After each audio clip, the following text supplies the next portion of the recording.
You won't believe what happened when some fake HOA cops showed up at our house and started screaming at my 5-year-old. It was one of those moments where everything freezes, and you realize things are about to get seriously intense. My kid was just playing outside, minding his own business, when these strangers posing as some kind of authority stormed in, yelling and acting like they owned the place. At first, I was shocked, confused, and honestly terrified. Who would do something so crazy? And why target a child? It felt completely wrong, like something out of a nightmare. But here's the twist. My wife isn't just any ordinary person. She's a veteran sniper. Years of training, discipline, and sharp instincts built into her muscle memory. The kind of person you don't want to mess with when it comes to protecting her family. When she saw what was happening, she didn't hesitate. Calm, focused, and ready, she stepped in faster than anyone could expect. The tension was so thick you could cut it with a knife. Everyone could feel it. The fake cops didn't know what hit them. What happened next? Well, I'm not going to spoil it right now. Let's just say my wife's military skills came into play in a way that shocked all of us. This isn't just a story about some strangers acting tough. It's about family, bravery, and standing up when it matters the most. It's about how far someone will go to protect the people they love even when things look hopeless. I'll take you through every intense moment in the next part. But trust me, this is one story you don't want to miss. The fake HOA cops thought they could intimidate us. Well, you were wrong. Stick around to hear exactly how this wild day unfolded on. How my wife's incredible skills turned the whole thing upside down. It all started a few days before the incident. We just moved into a new neighborhood, quiet streets, trimmed lawns, and the kind of place that seemed perfect for raising a family. We knew there was an HOA, but honestly, we hadn't had much contact with them yet. A couple of neighbors gave us polite nods, but for the most part, people kept to themselves. It was the kind of silence that felt a little too controlled, you know? Like something was hiding under the surface. Then, out of nowhere, these two guys showed up at our front yard. No badges, no real IDs, just some cheap-looking uniforms and clipboards. They didn't knock. They didn't introduce themselves. Came straight toward our 5-year-old, who was playing with chalk on the driveway.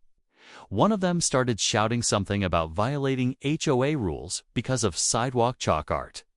Sidewalk chalk. My son looked terrified. He dropped his chalk and backed up, eyes wide. I rushed outside, heart pounding, trying to process what was going on. I asked who they were. One of them flashed something that looked like a badge from a toy store. The other just crossed his arms like he was trying to look tough. I knew something was off. And that's when I noticed my wife coming out from the garage, calm and quiet, but with that look in her eyes. The look I'd seen back when she was still in the service. The kind of look that meant someone just crossed a very dangerous line. She didn't say a word at first, just assessed the situation. These guys still hadn't realized who they were dealing with. I stood frozen, trying to keep my son close, while the so-called HOA cops started getting louder, like they were trying to prove something. That's when things started to shift and fast. What they didn't know was that they'd just messed with the wrong family. As the yelling continued, my wife slowly stepped closer. Her eyes locked on the two men like a hawk tracking a target. She didn't have to raise her voice, just her presence alone changed the air around us. The taller fake officer took a step back, but the other one puffed up even more, still shouting about regulations and threatening to call headquarters. But nothing they said made sense. No HOA sends people out without ID, and definitely not to harass a kid over chalk drawings. My wife asked one simple question, steady and low. "What's your badge number?" The silence that followed said everything. Meanwhile, our neighbor across the street, Mr. Keller, peeked through his blinds. We'd seen him a few times, but never really talked. Now, I noticed he wasn't just watching, he was filming. Something about that made the whole thing even weirder. If these guys were legit, why would someone quietly record them instead of stepping in to help? My mind started racing. Was this something deeper? A setup? Some kind of HOA power game?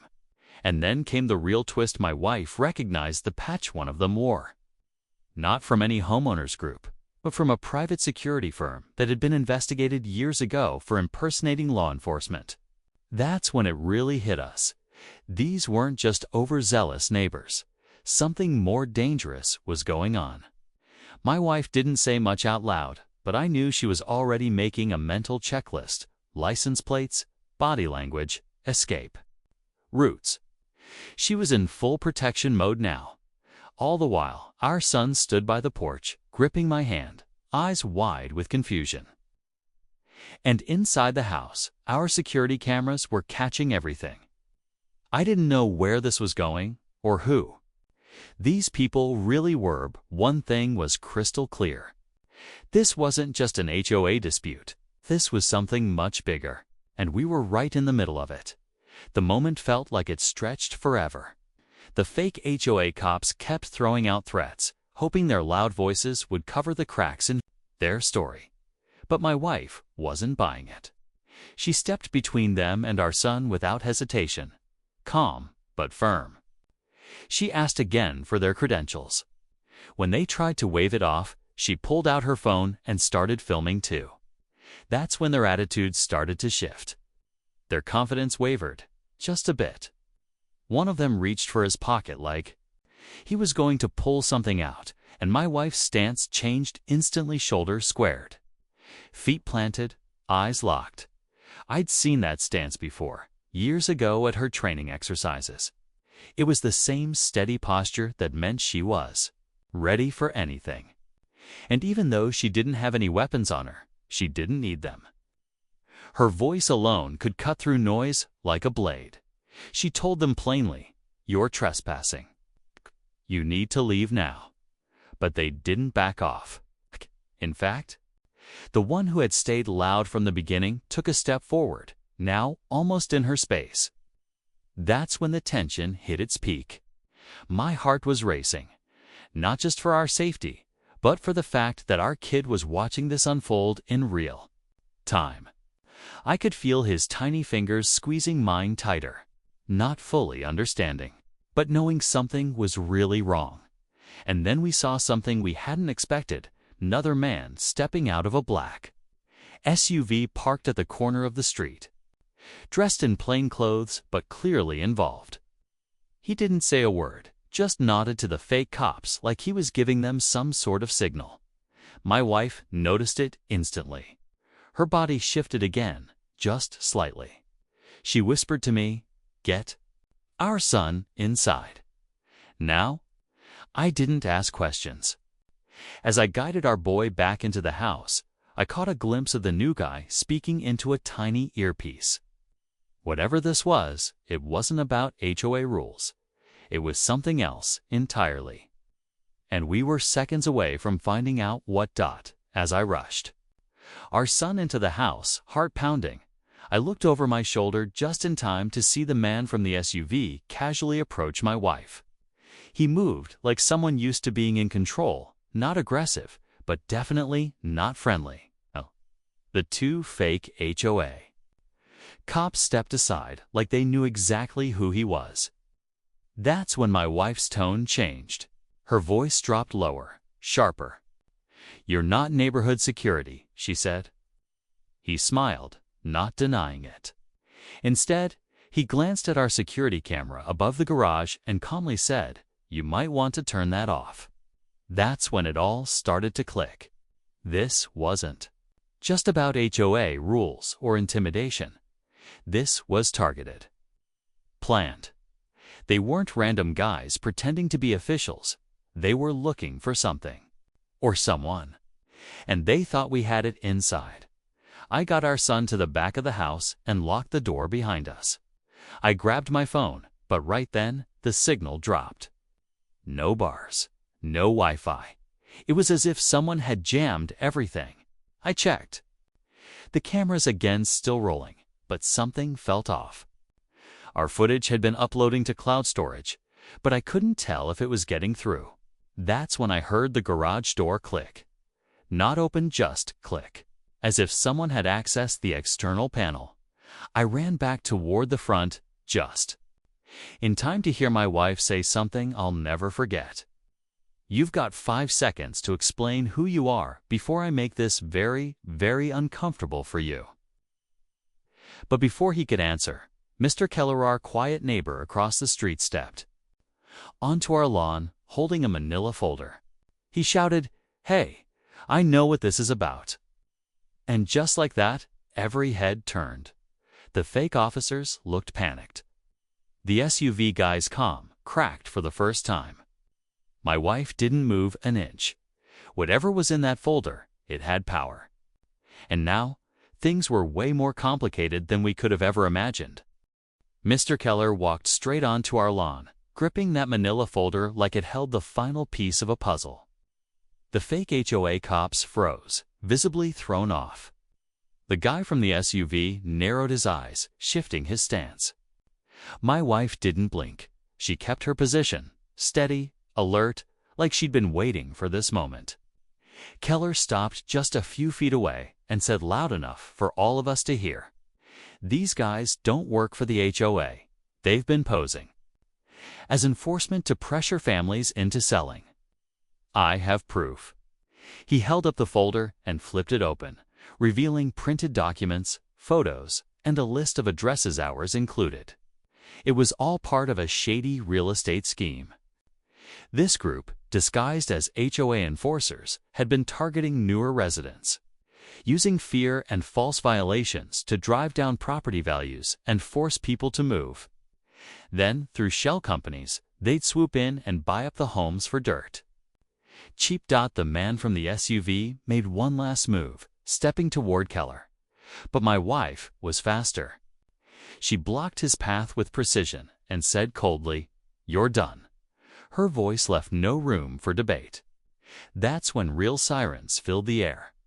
Mr. Keller had tipped off a contact at the city inspector's office earlier that day, just in case, and now 2 patrol cars were pulling up, lights flashing.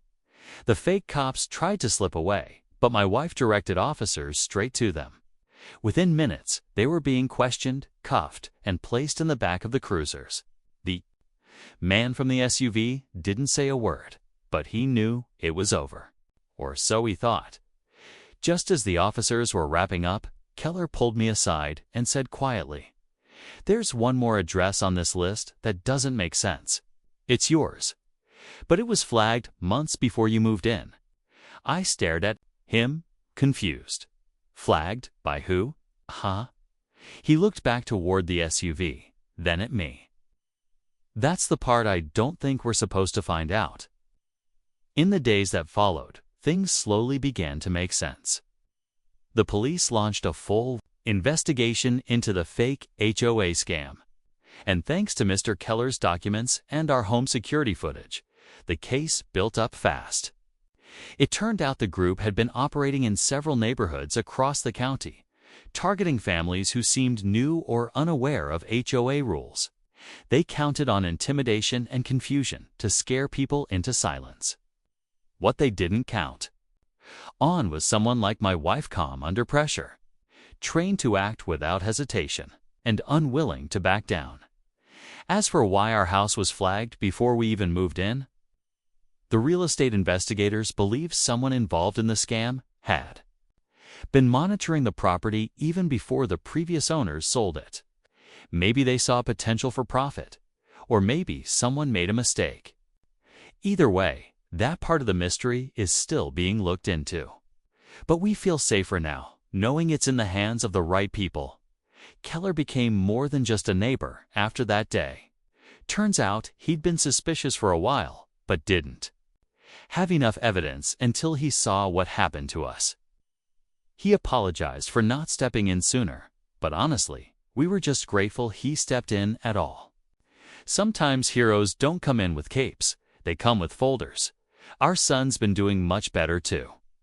The chalk drawings return to the driveway, this time with added dragons and superhero moms. My wife may be retired from the military, but in our family, she'll always be our protector. If there's one thing this whole experience taught us, it's that sometimes the quietest streets hide the loudest secrets. And when fake authority meets real courage, the truth always finds its way out.